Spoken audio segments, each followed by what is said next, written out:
साथियों, आप सभी को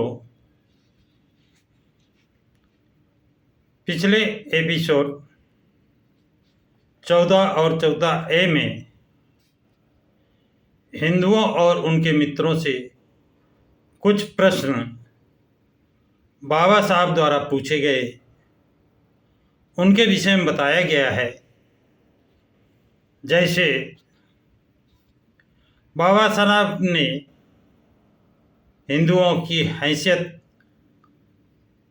बाबा साहब कहते हैं कि हिंदुओं की हैसियत काफ़ी ऊंची है तथा यह अत्यंत शक्तिशाली समुदाय है, शैक्षिक दृष्टि से भी विकसित और आर्थिक दृष्टि से संपन्न है। उन्हें तिरछी निगाह से देखने का दुस्साहस कोई नहीं कर सकता, जबकि अछूतों की मांगें न्यायसंगत है। वे कमजोर, निरीह और दीनहीन अल्पसंख्यक हैं। सभी की कृपा पर निर्भर हैं। ऐसे कम अवसर नहीं हैं जब हिंदुओं, मुसलमानों और सिखों ने मिलकर उनका विरोध न किया हो। हिंदुओं की किसी अमेरिकी मित्र ने यह नहीं पूछा कि हिंदू स्वतंत्रता के लिए लड़ रहे हैं या सत्ता के लिए। जब अंग्रेजों ने हिटलर के खिलाफ, जब अंग्रेजों ने हिटलर के खिलाफ युद्ध छेड़ा तो गांधी ने अंग्रेजों के खिलाफ युद्ध की घोषणा कर दी। गांधी से सवाल करते हैं, कौन करता है? बाबा साहब, कि जो स्वतंत्रता अंग्रेजों से चाहते हैं, क्या वह स्वतंत्रता वो अछूतों को देंगे? प्रश्न चिन्ह लगा दिया। अथवा अछूतों को बंधक ही बनाए रखेंगे, क्योंकि हिंदू धर्म असमानता पर ही नहीं बल्कि असमानता ही हिंदू धर्म का प्राण है। ये सवाल बाबा साहब खड़े करते हैं, जिसका कोई संतोषजनक जवाब नहीं मिलता है। आगे आते हैं, देखते हैं। बाबा साहब कहते हैं, इसमें कोई संदेह नहीं है कि इस घोषणा पत्र को लागू करने से अमेरिकी इतिहास में एक दुखद घटना घटी है। इस दस्तावेज के बारे में दो विचारधाराएं हैं। कुछ समझते हैं कि यह महान आध्यात्मिक अभिलेख है। दूसरे का कहना है कि इसने कई अस्तियों को शाश्वत बना दिया। मानवीय स्वाधीनता का सिद्धांत किसी तरह निग्रोजन पर लागू नहीं किया गया। फिर भी ये महत्वपूर्ण बात है कि घोषणा पत्र में उसे शामिल तो किया गया है, इसमें कोई संदेह नहीं। और निश्चित रूप से इस घोषणा पत्र के लेखक जेफरसन की आस्था पर भी संदेह नहीं किया जा सकता है। वो इस बात को कभी नहीं भूल सके कि एक लंबे सिद्धांत की घोषणा के बाद उसके पालन पर उनके देश में कन्नी काट ली। उन्होंने लिखा है, मुझे अपने देशवासियों के बारे में अफसोस है। निग्रोजन इससे सुकून नहीं मिला। निग्रोजन को इससे सुकून नहीं मिला, परंतु ये भी कम संतोष की बात नहीं है कि देश की आत्मा बिल्कुल निर्जीव नहीं हुई है और धार्मिक हीनता की भावना एक दिन मिट जाएगी। निग्रो इसका माखौल उड़ा सकते हैं, परंतु सच्चाई यह है कि अछूत हिंदुओं से इतनी सी बात ही उपेक्षा नहीं कर सकते। बहुत बड़ी बात बाबा साहब कह रहे हैं, अछूत हिंदुओं से इतनी सी बात की भी अपेक्षा नहीं कर सकते हैं। लोगों को आज इस बात पर गर्व है कि हिंदू एक संगठित समाज है, परंतु भारत के अछूतों को इस बात का आश्चर्य होता है। ये सुकून के बजाय दर्द है, ये सुकून के बजाय दर्द है, क्योंकि निग्रो लोगों के लिए अमेरिका में पूरा दक्षिण एकजुट है। क्या हिंदुओं में कोई ऐसा व्यक्ति मिलता है जिसमें लज्जा और ग्लानि की ऐसी भावना मौजूद हो जैसे जेफरसन में थी? मैं सोच सकता हूं कि दुनिया के सामने अपनी आज़ादी की मांग पेश करने वाले अपनी आज़ादी की मांग पेश करने से पहले हिंदू अपने ऊपर लगे अस्पृश्यता के कलंक से शर्मिंदा होते हैं। वे आज़ादी की दुहाई देते हैं, अफसोस है उन्हें समर्थन मिलता है। बाबा साहब कहते हैं कि अफसोस है कि उन्हें समर्थन मिलता है। यह इस बात का सबूत है कि उनकी आत्मा मर चुकी है, कि उनकी आत्मा मर चुकी है, कि वो धार्मिक अनादर का एहसास नहीं करते और उनकी दृष्टि में अस्पृश्यता न तो नैतिक पाप है और न ही सामाजिक अपराध। उनके लिए बस यह क्रिकेट या हॉकी का खेल है। श्री गांधी के मित्र निस्संदेह उनमें उनके कार्यों के विषय में पूछेंगे, परंतु श्री गांधी ने हिंदू समाज में सुधार के लिए क्या किया है कि उनके कृतित्व और व्यक्तित्व में लोकतांत्रिक लोगों को आशा और आश्वासन को झलक दिखाई दे। उनके मित्रों को हरिजन सेवक संघ का हवाला दिया जाता है और वो पूछते हैं कि क्या हरिजन सेवक संघ हरिजन उत्थान का कार्य नहीं कर रहा? क्या ऐसा है? हरिजन सेवक संघ का उद्देश्य क्या है? बाबा साहब प्रश्न चिन्ह लगाते हैं कि हरिजन सेवक संघ का उद्देश्य क्या है? क्या ये अछूतों को इसके लिए तैयार करता है कि वो हिंदू स्वामियों से मुक्ति पाए और उन्हें सामाजिक समानता प्राप्त हो? श्री गांधी के सामने कभी ऐसा लक्ष्य नहीं था और वो कभी ऐसा करना नहीं चाहते। ना तो उनके सामने, गांधी के सामने ऐसा लक्ष्य था और न वो ऐसा करना भी चाहते हैं। मैं कहता हूं कि वो ऐसा नहीं कर सकते। बाबा साहब कहते हैं, मैं कहता हूं कि वो ऐसा नहीं कर सकते। बड़ी दृढ़ता के साथ बाबा साहब कहते हैं, अटल विश्वास के साथ कहते हैं कि वो ऐसा नहीं कर सकते। कौन? गांधी ऐसा नहीं कर सकते। यह काम तो लोकतंत्रवादी और क्रांतिकारी का है। गांधी दोनों में से कुछ नहीं है। वो जन्म से ही और विश्वास से भी अनुदारवादी हैं। हरिजन सेवक संघ का कार्य अछूतों का उत्थान नहीं है, जैसा कि प्रत्येक स्वाभिमानी अछूत जानता है।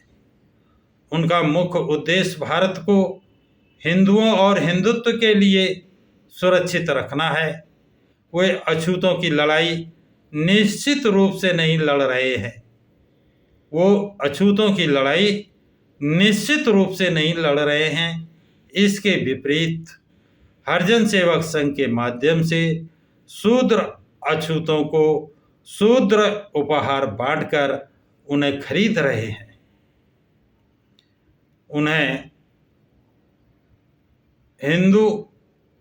हरिजन सेवक संघ के माध्यम से शूद्र अछूतों को शूद्र उपहार बांटकर उन्हें खरीद रहे हैं, उन्हें नाकारा बना रहे हैं, अछूतों के विरोध को आसक्त कर रहे हैं, जिसके विषय में वो जानते हैं कि वो जाति प्रथा को पंग बना देंगे और भारत में वास्तविक लोकतंत्र स्थापित करेंगे।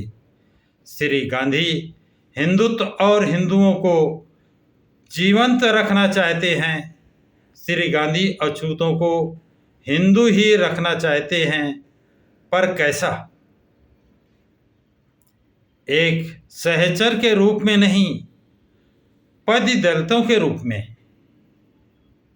बाबा साहब कहते हैं कि वो एक सहचर के रूप में नहीं, बल्कि पद दलितों के रूप में। श्री गांधी अछूतों के प्रति दयालु नहीं हैं, बल्कि प्यार के भुलावे में वे उन्हें और हिंदुओं से अलग तथा स्वतंत्र रहने के उनके आंदोलन को मटियामेट करना चाहते हैं। बाबा साहब बड़े स्पष्ट में कहते हैं कि वो प्यार के भुलावे में उन्हें और हिंदुओं को अलग तथा स्वतंत्र रहने के उनके आंदोलन को मटियामेट करना चाहते हैं। हरिजन सेवक संघ उनके उन हथकंडों में से एक है जिसमें उनका प्रपंच चल रहा है। अब श्री जवाहरलाल नेहरू पे आते हैं। बाबा साहब कहते हैं ये तो हुई गांधी की बात। अब देखते हैं कि जवाहरलाल नेहरू क्या करते हैं, उन पे आते हैं। और जेफरसन की घोषणा पत्र से प्रेरित है, परंतु क्या उन्होंने कभी 6 करोड़ अछूतों की स्थिति पर लज्जा अथवा पश्चाताप प्रकट किया?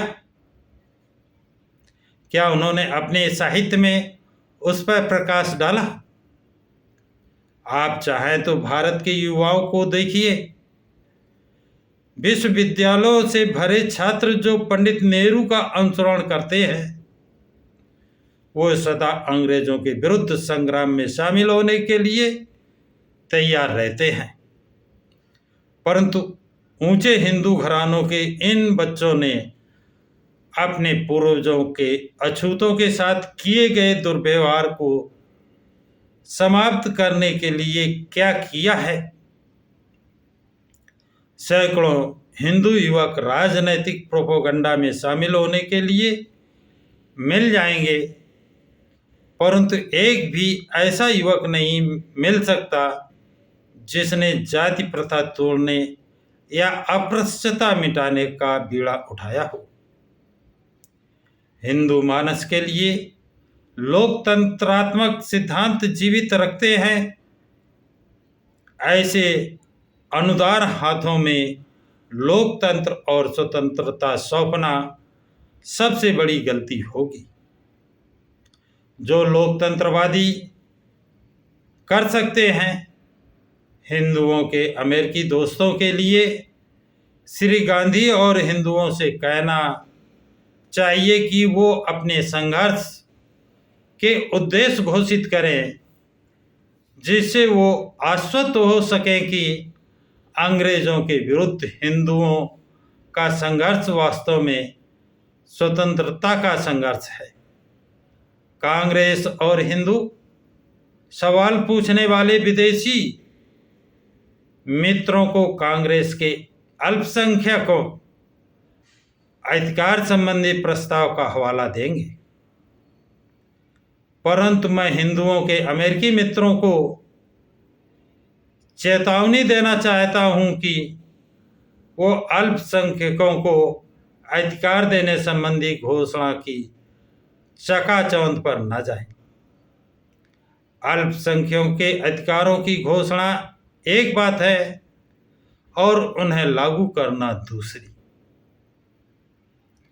और हिंदुओं के मित्र यदि वो सचमुच स्वतंत्रता प्रेमी हैं, तो वो सीधे परिपालन पर क्यों नहीं देते हैं? परिपालन पर बल क्यों नहीं देते? क्या हिंदू यह नहीं कह रहे हैं कि वो ब्रिटेन से स्वतंत्रता की मात्र घोषणा से संतुष्ट नहीं होंगे। क्या वो तुरंत परिपालन के लिए नहीं कह रहे हैं? यदि वो ब्रिटेन से ये अपेक्षा करते हैं कि वो अपने युद्ध उद्देश्यों को लागू करें, तो हिंदू अपने संघर्ष के उद्देश्य घोषित करने के लिए क्यों तैयार नहीं है? मुझे विश्वास है कि हिंदुओं के अमेरिकी मित्र हिंदुओं के इस प्रचार से गुमराह नहीं होंगे कि अंग्रेजों के खिलाफ हिंदुओं का ये संघर्ष स्वतंत्रता संघर्ष है। हिंदुओं की सहायता करने से पहले उन्हें स्वयं को संतुष्ट कर लेना चाहिए कि जो हिंदू ये आग्रह कर रहे हैं कि अंग्रेजों के खिलाफ उनका संघर्ष स्वतंत्रता के लिए संघर्ष है, वही कई अछूतों जैसा करोड़ों भारतीयों को स्वतंत्रता के शत्रु ना बन जाए। यही दलील मैं भारत के 6 करोड़ अछूतों की ओर से दे रहा हूँ।